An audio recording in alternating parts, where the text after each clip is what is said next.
You thought you knew them. You had enough evidence. You had seen them be generous, patient, funny, warm. You had watched them navigate difficulty with what looked like integrity. You had conversations that felt real. You made assessments based on everything visible, and the assessments felt accurate. And then something shifted, not dramatically, not through a single revelation, no, but through the accumulation of small moments that did not fit the picture you had built. The way they spoke about someone who was no longer useful to them. The specific tone they used when referring to a person they had previously praised once that person stopped being able to give them something. The expression that crossed their face when you shared something that was going well for you, there for less than a second, but present, and wrong in a way you noticed before you could decide whether to register it. You told yourself you were being paranoid. You told yourself you were projecting. You gave them the benefit of the doubt that you would not have extended to a stranger because they had accumulated enough credit through the visible evidence that dismissing the small signals felt like the fair thing to do. And the fair thing, in this case, cost you because the signals were not paranoia. They were data, the kind of data that the visible evidence was designed, consciously or not, to obscure. Carl Jung spent his career documenting the gap between the persona, the face a person presents to the social world, and the shadow. Everything the face is working to conceal. He was not making a moral judgment about people who have a gap between these two things. Everyone does. The question he was actually asking was simpler and more useful. Under what conditions does the gap close? Under what conditions does the performance drop and the actual thing become visible? The answer to that question is not complicated, but most people are never taught to look for it, and most people who are never taught to look for it spend years reading the persona as the person, absorbing shocks they could have seen coming, and then wondering what they missed. There are two specific conditions under which a person's actual character becomes visible, regardless of how sophisticated their persona is. Neither of them requires dramatic confrontation or years of close observation. Both of them are available in ordinary situations, and once you know what to look for, you will not be able to stop seeing it. The first sign is how they treat someone who cannot benefit them, not how they treat you. When you are in a position to be useful to them, or when the relationship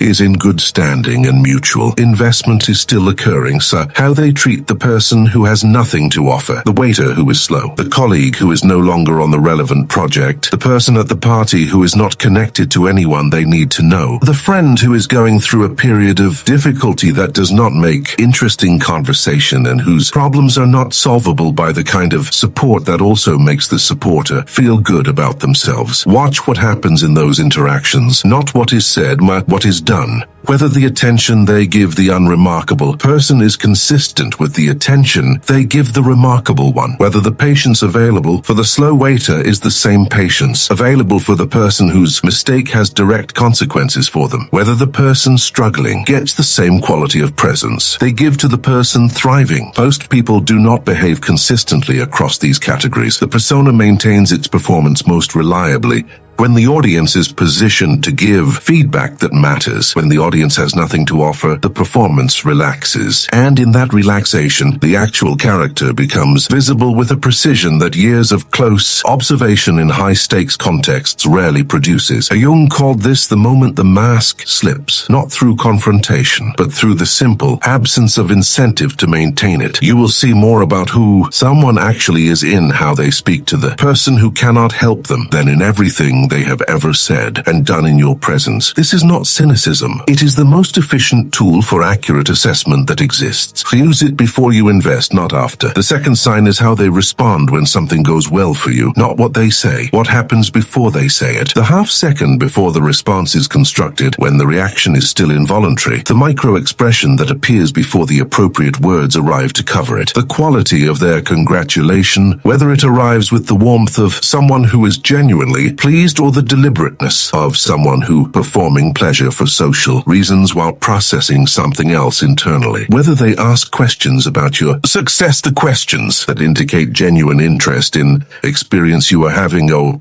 or whether they redirect the conversation back to themselves within 2 exchanges, whether your good news seems to energize them or seems to require management. Most people who genuinely care about you will feel something close to what you feel when things go well for you, not identically. Their own circumstances will always be present in how they receive your news, but the baseline orientation will be toward your experience rather than away from it. The person whose relationship with you has been more instrumental, more organized around what the connection provides for them than around genuine regard for you as a person will produce a subtly different response, not always detectable in single instance, unmistakable across a pattern. Jung described this as the shadow of envy, operating through the persona of support. The person does not consciously wish you failure. They experience your success as a measurement that produces discomfort, and the discomfort generates a response that the persona works quickly to cover with appropriate sounding words. The words will be right. The timing will be slightly wrong. The quality of attention afterward will shift. These are the signals. They are available in every significant positive event in your life. They require only that you pay attention to the moment before the performance arrives, not to the performance itself. What you do with this information matters as much as having it. The 2 signs do not produce a verdict. They produce data, and data requires interpretation rather than reaction. The person who treats the waiter dismissively is not necessarily someone who will treat you dismissively. They may have a specific contempt for service roles that does not extend to relationships they value. The person whose congratulation arrives with that half-second delay may be processing their own difficult circumstances rather than suppressing envy. Single instances mean very little. Patterns mean everything. The practice is not to apply these signs as a test you are waiting for people to fail. The practice is to allow yourself to register what you register without immediately overriding it, with the benefit of the doubt that your investment in the relationship keeps producing automatically. You have good pattern recognition. You have been trained by years of social experience to be cautious about trusting it when the pattern contradicts what you want to believe about someone you care about. Jung's observation, the one that is most useful in this context, is that the unconscious is a more accurate reader of other people's unconscious than the conscious mind can ever be. The feeling you get when something is slightly wrong is not paranoia. It is your unconscious completing a pattern, match that your conscious mind has not finished processing yet. You do not have to act on it immediately, but you do not have to dismiss it either. The signs do not tell you who to exclude from your life. They tell you who to watch before you decide how much to trust. And watching with accurate tools rather than naive hope is not suspicious. It is the specific form of self-respect that most people develop approximately 1 betrayal too late.